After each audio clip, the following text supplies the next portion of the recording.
Bayangkan Anda lagi duduk santai, nonton TV, terus ngeliat peluncuran sebuah program nasional yang skalanya tuh bener-bener raksasa. Di layar, Anda lihat pidato kepresidenan yang megah banget. Ada prosesi potong pita juga pastinya kan? Iya, ada potong pita, segala macam. Dan secara teori, di detik yang sama, ribuan titik ekonomi baru tuh lahir begitu aja. Semuanya kelihatan terencana dengan sangat sempurna, ya nggak sih? Selalu kelihatan sempurna sih kalau di atas kertas atau pas disorot kamera TV nasional. Nah, tapi pertanyaannya, gimana kalau Anda coba menyelinap gitu ke balik layarnya? Jauh dari ibu kota, terus Anda masuk ke salah satu bangunan yang baru aja diresmikan itu. Anda mungkin nggak bakal nemuin sistem komputer canggih yang udah jalan otomatis. Kemungkinan besar enggak. Yang ada malah Anda nemuin sekelompok warga desa yang lagi kebingungan. Kayak sibuk nyari-nyari label harga buat beras yang harus mereka jual hari itu juga. Bener banget. Padahal instruksi dari pemerintah pusatnya belum turun sama sekali. Dan improvisasi di lapangan kayak gini yang bakal kita bedah habis-habisan di sesi bedah tuntas kita hari ini. Ini tuh selalu jadi bagian paling menarik dari sebuah kebijakan publik. Kontras antara apa yang tertulis rapi di dokumen kenegaraan sama apa yang benar-benar terjadi pas kaki kita nginjak tanah. Setuju banget. Di atas kertas semuanya presisi. Tapi di lapangan, ya, manusia harus berimprovisasi. Jadi buat Anda yang selalu penasaran gimana kebijakan bernilai triliunan rupiah ini benar-benar beroperasi di hari pertamanya, kita punya tumpukan sumber yang lumayan unik nih. Sangat tidak biasa malahan, kombinasi sumber kita kali ini. Gila kan? Kita nggak cuma sekedar baca transkrip pidato kenegaraan yang formal atau laporan tertulis dari desa doang. Kita tuh berhasil ngumpulin foto-foto langsung dari lapangan pas hari kejadian, dan yang paling gila, kita punya bocoran rekaman video amatir dari grup WhatsApp warga lokal. Wah, kombinasi sumber ini tuh benar-benar maksa kita buat keluar dari sekedar ngelihat angka nasional aja. Kita jadi bisa dengar langsung suara kebingungan mereka, proses tawar-menawar, sampai antusiasme warga di level yang paling akar rumput. Tepat. Dan semua data ini bermuara ke satu hari yang sangat spesifik, Sabtu 16 Mei 2026. Ini harinya Presiden Prabowo Subianto secara resmi meluncurkan operasional 1061 Koperasi Desa dan Kelurahan Merah Putih, atau yang biasa disingkat KDKMP. 1061 titik secara serentak. Itu angka peluncuran yang sangat masif. Sangat masif. Makanya, karena otak kita tuh kayaknya hampir mustahil buat ngebayangin 1000 lebih bangunan beroperasi barengan, kita bakal pakai semacam mikroskop aja hari ini. Kita bakal fokus ngebedah satu titik koordinat spesifik dari tumpukan data kita, yaitu Desa Rempoa. Pilihan yang pas. Mengisolasi satu lokasi ini penting banget buat analisis kita. Membedah dinamika di Desa Rempoa ini bakal ngasih kita semacam peta jalan lah. Buat ngebayangin lokasi yang lain ya. Betul. Buat mahamin gimana sisa 1060 lokasi lainnya itu kemungkinan besar beroperasi di hari peluncuran tersebut. Oke, mari kita mulai dari demografinya dulu deh. Soalnya angka-angka di laporan peresmian Desa Rempoa ini sukses bikin saya mikir dua kali. Desa ini tuh letaknya di Kecamatan Baturaden, Kabupaten Banyumas. Ya, di Jawa Tengah ya. Bener. Dan berdasarkan laporan lokalnya, KDKMP di desa ini ditujukan buat ngelayani 3.224 kepala keluarga. Populasinya tembus lebih dari 9.600 jiwa. 9.600 jiwa di satu desa. Iya, bahkan Forkompinja setempat itu loh sebutan buat forum komunikasi pimpinan tingkat kecamatan, kayak camat, kapolsek, sama dan ramil, mereka tuh sampai ngeluarin pernyataan resmi. Mereka naruh harapan besar supaya koperasi ini bisa jadi motor penggerak ekonomi rakyat. Nah, angka 9.600 jiwa itu sebenarnya ngubah seluruh cara kita ngelihat program ini. Ini tuh bukan lagi sekedar program bantuan sosial biasa. Sebuah desa dengan hampir 10.000 penduduk itu adalah pasar konsumen yang sangat masif. Coba deh kita bayangin dari kacamata bisnis real. Kalau ada perusahaan swasta yang tiba-tiba ngumumin mau buka 1061 cabang baru di seluruh Indonesia pada hari yang sama, pasar saham pasti bakal mempertanyakan kewarasan CEO-nya. Logistiknya kan nggak masuk akal banget. Iya, pasti dianggap bunuh diri logistik itu. Nah, tapi pemerintah berani ngelakuin ini dan langsung nargetin pusat populasi di tingkat desa. Tapi jujur aja nih, saya agak skeptis. Kalau pemerintah pusat tiba-tiba ngebangun struktur dari atas ke bawah, semacam mandat top-down gitu. Apa warganya bakal otomatis mau ikutan berpartisipasi? Nah, itu dia. Maksud saya, Ando kan nggak bisa sekedar naruh sebuah bangunan di tengah desa, terus berharap mesin ekonominya otomatis menyala, kan? Itu poin yang sangat kritis. Apa yang lagi dicoba sama peluncuran ini sebenarnya adalah eksperimen masif buat ngebalik teori ekonomi klasik yang selama ini kita pakai. Ngebalik gimana maksudnya? Selama per dekade-dekade, kebijakan ekonomi kita kan selalu bergantung sama konsep trickle down. Uang dalam jumlah besar disuntikan ke atas, ke perusahaan besar di ibu kota, terus kita cuma bisa berharap efek ekonominya perlahan-lahan menetes ke masyarakat desa. Ya, netes perlahan ke bawah. Betul. Tapi di program KDKMP ini, mesin fisiknya langsung diturunkan dan dibangun di tengah 3.224 keluarga tersebut. Berarti alih-alih ngasih mereka selang air panjang dari pusat, pemerintah ibaratnya langsung ngebangun pompa airnya di halaman rumah warga gitu ya? Analoginya pas banget. Tapi perhatikan juga konsekuensinya. Dengan mindahin mesinnya langsung ke desa, beban keberhasilan program ini tuh bergeser drastis. Kesuksesan bukan lagi sekedar urusan menteri di Jakarta yang tanda tangan dokumen. Tapi pindah ke warga? Iya, bebannya kini jatuh sepenuhnya ke pundak aparat desa dan warga itu sendiri. Pemerintah pusat tuh cuma ibaratnya ngasih perangkat kerasnya doang. Soal gimana menghidupkan mesin tersebut, gimana ngelola uang yang muter di sana, itu sepenuhnya diserahkan ke tingkat lokal. Ngomongin soal perangkat keras atau wujud fisik dari program ini, mari kita buka bukti visualnya. Dari tumpukan foto tanggal 16 Mei di Desa Rempoah, saya harus ngaku kalau ekspektasi saya hancur berantakan pas ngelihat ini. Oh ya, bayangan awal Anda emangnya kayak gimana? Pas dengar nama koperasi desa, jujur yang ada di kepala saya itu semacam minimarket modern yang estetis. Ada tahu kan, yang pintunya kaca pakai sensor otomatis, AC-nya kerasa dingin dari luar, terus ada lampu neon terang yang majang makanan ringan di rak-rak rapi. Tapi kenyataannya pas Anda lihat fotonya di lapangan, jauh banget dari bayangan retail modern semacam itu kan? Jauh banget. Bangunan ini tuh masif, tapi dindingnya cuma dicat abu-abu polos. Di bagian depannya ada logo besar bentuknya siluet rumah merah putih, terus ada tulisan Kop Deskel merah putih. Di bawahnya lagi ada plang Koperasi Merah Putih Rempoah. Halamannya juga belum rapi ya kalau saya nggak salah ingat. Betul. Halaman depannya bahkan masih berupa hamparan tanah berkerikil. Bangunan ini tuh jujur aja nggak kelihatan mengundang sama sekali buat pembeli. Ini lebih mirip kayak gudang pabrik. Kenapa sih pemerintah ngebangun sesuatu yang kelihatannya sangat industrial di tengah desa? Kenapa bukan toko yang nyaman aja buat warga berbelanja? Nah, itu karena fungsi bangunan ini kemungkinan besar emang bukan buat warga yang pengen mampir sekedar beli satu sachet sampo atau sebotol minuman dingin. Desain yang murni fungsional atau utilitarian kayak gini tuh mengisyaratkan arsitektur rantai pasok. Rantai pasok? Iya, supply chain. Ruangan luas tanpa banyak jendela kaca itu dirancang untuk sirkulasi glosir atau bulk, jumlah yang sangat besar. Oh, tunggu dulu. Jadi maksudnya warga secara individu itu bukan target utama yang bakal berbelanja langsung ke kasir di bangunan ini? Coba deh, pikirkan ekosistem desa yang sesungguhnya. Di Desa Rempoah, pasti udah ada belasan atau mungkin puluhan warung kelontong kecil milik warga yang udah beroperasi setiap hari kan? Iya, pasti ada warung-warung tetangga gitu. Nah, kalau koperasi raksasa ini ngejual barang eceran, mereka justru bakal mematikan bisnis warung-warung lokal tersebut. Alih-alih berkompetisi sama warga sendiri, bangunan bergaya gudang ini tuh kemungkinan berfungsi sebagai pusat distribusinya. Saya mulai paham. Jadi pemilik warung kecil di desa nantinya bakal ngambil pasokan beras puluhan kilogram, gula, minyak goreng, ya dari gudang abu-abu ini. Koperasi ini tugasnya memotong jalur tengkulak besar yang biasanya ngambil untung gila-gilaan dari luar desa. Masuk akal banget. Jadi ini pada dasarnya tuh semacam supply chain hub mini gitu ya. Mereka ngamanin pasokan grosir sebelum disebar lagi ke warung-warung di penjuru desa. Tapi, ada detail aneh lain nih di foto itu yang bikin saya mikir. Detail yang mana tuh? Di depan gudang abu-abu ini kan ada warga sipil berbaris rapi ya. Ada ibu-ibu pakai hijab, ada yang bajunya semi-formal. Tapi di sebelah mereka ada jajaran anggota polisi dan personel militer TNI yang berseragam loreng lengkap.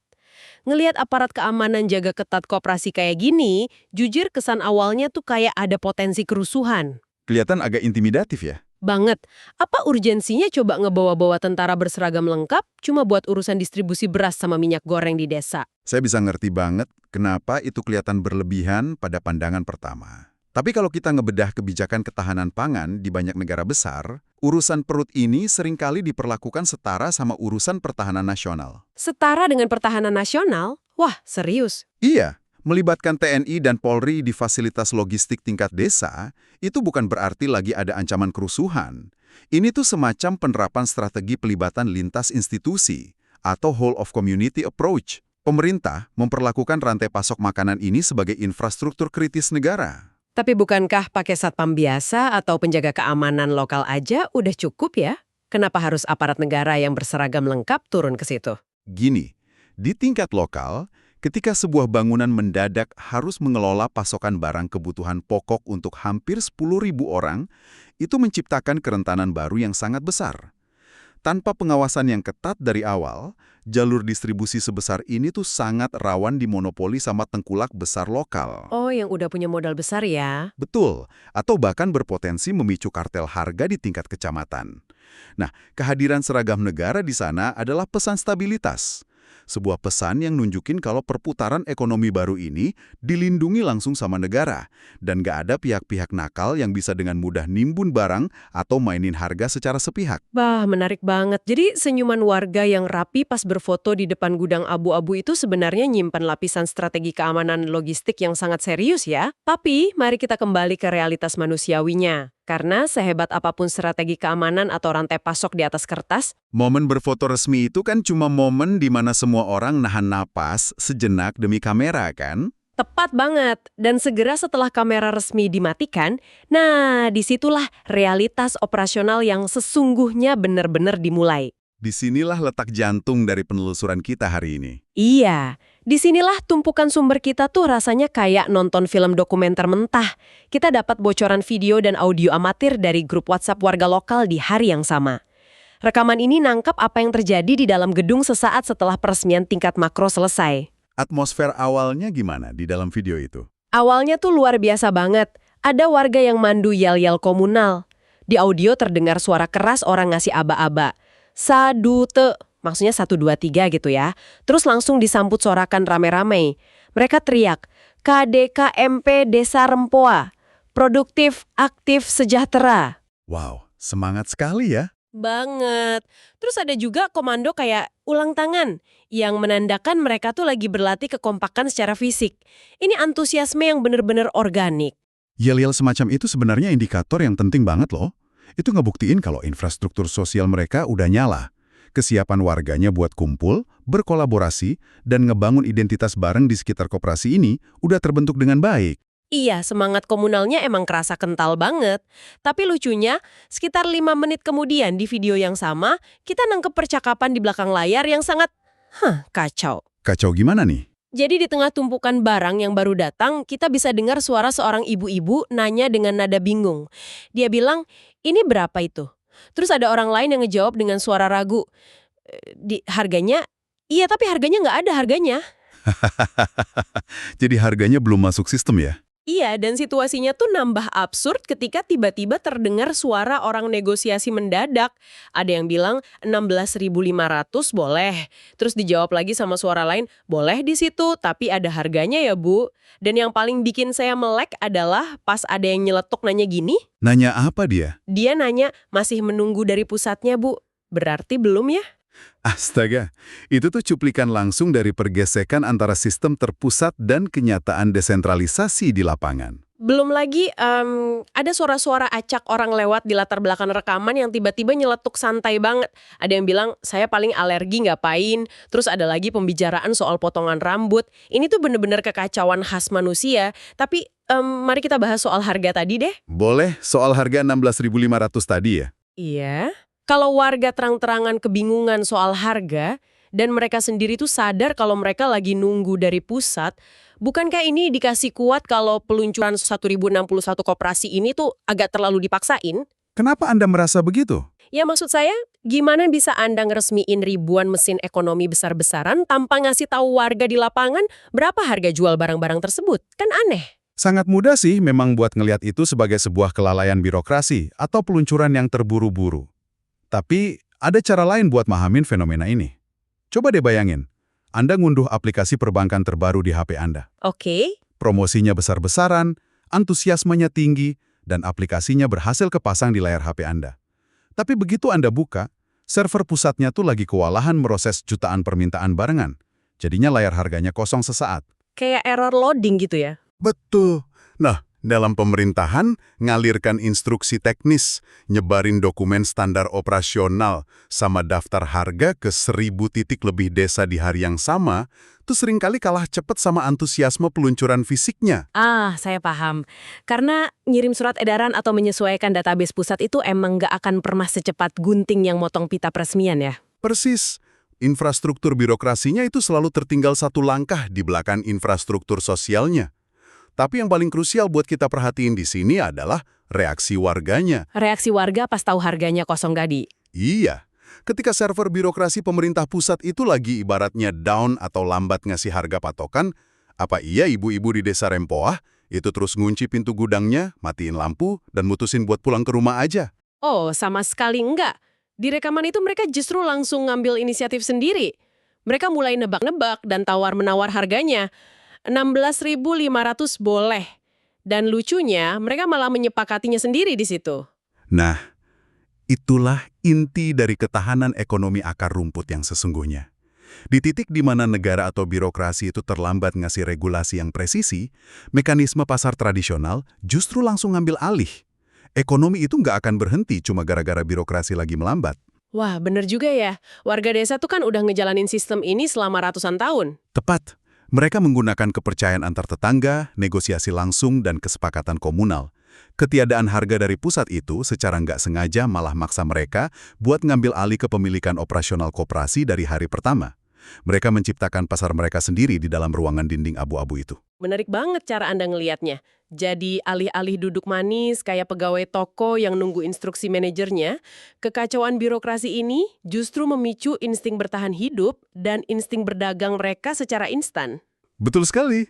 Mereka nggak peduli kalau sistem komputernya belum siap karena ada barang yang harus segera dipindahin dan ada uang yang siap diputarkan hari itu juga. Dan celetukan-celetukan soal alergi atau potongan rambut di sela-sela negosiasi tadi, Ah iya, obrolan santai itu. itu justru mengonfirmasi kalau koperasi ini tuh langsung berubah jadi ruang hidup.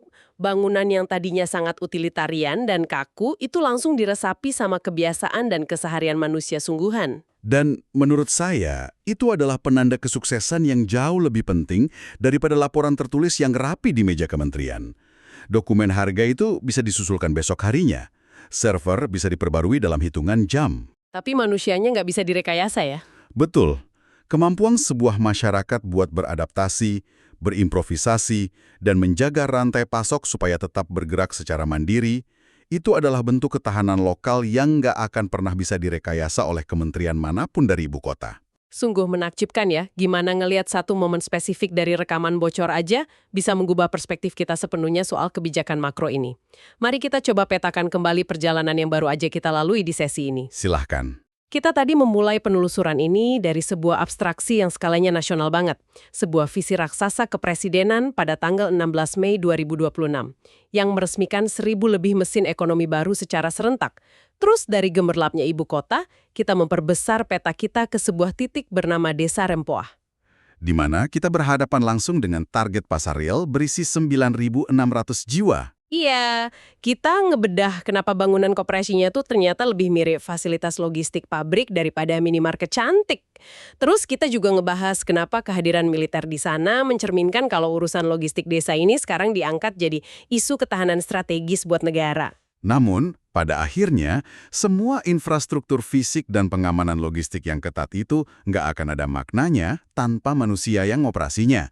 Dan rekaman audio WA yang bocor itu adalah bukti paling nyata. Bahwa transisi dari rencana raksasa negara ke eksekusi harian tuh selalu diwarnai kebingungan operasional yang berpadu sama inisiatif sosial ya. Tepat. Cetak biru yang dibikin kaku itu harus selalu bersedia melunak untuk bisa beradaptasi sama ritme kehidupan nyata warganya. Karena kalau enggak, ya bangunan sebesar dan semahal apapun akhirnya cuma bakal jadi monumen kosong aja. Setuju banget. Nah, bagi Anda yang terus dengerin diskusi kita sampai titik ini, alasan kenapa studi kasus ini tuh sangat relevan sebenarnya jauh melampaui urusan koperasi desa atau harga beras. Ini berlaku universal ya? Iya, universal. Nggak peduli apakah Anda ini seorang manajer perusahaan yang lagi ngerencanain peluncuran produk di ratusan cabang, atau Anda seorang developer software yang mau rilis pembaruan sistem besar-besaran, atau sekedar warga yang mencoba memahami arah negaranya. Ada satu pola universal di sini. Bahwa manusia akan selalu jadi faktor X. Benar, sehebat apapun cetak biru yang Anda susun di ruang rapat yang tertutup, sebesar apapun modal yang udah Anda suntikan, sistem itu pada akhirnya bakal bertabrakan keras sama realitas manusia. Manusia yang nggak selalu baca buku panduan, manusia yang bakal kebingungan pas instruksi nggak jelas, tapi ingat, manusia yang sama juga yang bakal berimprovisasi dengan cemerlang buat mastiin sistem Anda akhirnya tetap berjalan. Skenario terburuk buat sebuah ruang ekonomi itu kan sebenarnya keheningan, bukan kekacauan. Betul sekali. Dan di desa Rempoa, pada hari pertama itu, gudang abu-abu itu tuh nggak hening sama sekali. Ruangan itu langsung dipenuhi sama riuhnya kehidupan, sorakan yel-yel kekompakan, dan negosiasi harga tanpa henti. Dan itu adalah tanda-tanda vital yang bagus untuk sebuah ekonomi lokal. Sepakat. Nah, sebagai penutup dari sesi penelusuran mendalam kita hari ini, saya pengen ngembaliin Anda pada pemandangan di halaman berkerikil depan gudang tadi. Mari kita bayangkan lagi. Jika kesuksesan dari sebuah program ekonomi nasional yang skalanya triliunan rupiah ini pada akhirnya ditentukan oleh sekelompok warga desa yang harus berimprovisasi menyepakati harga barang sebesar Rp16.500 gara-gara instruksi pemerintah pusat terlambat turun, lalu di manakah sebenarnya letak poros kekuatan ekonomi sebuah negara yang sejati? Pertanyaan yang sangat fundamental. Apa iya kekuatan itu tersimpan dengan rapi di balik meja kepresidenan, tempat kebijakan itu ditandatangani? Ataukah kekuatan absolut itu justru berdetak kencang di tangan warga desa yang hari ini sibuk mindahin barang dagangan pakai aturan main mereka sendiri? Sesuatu untuk Anda pikirkan dan renungkan. Terima kasih banyak udah ikut menyelam lebih dalam membedah realitas bersama kami hari ini.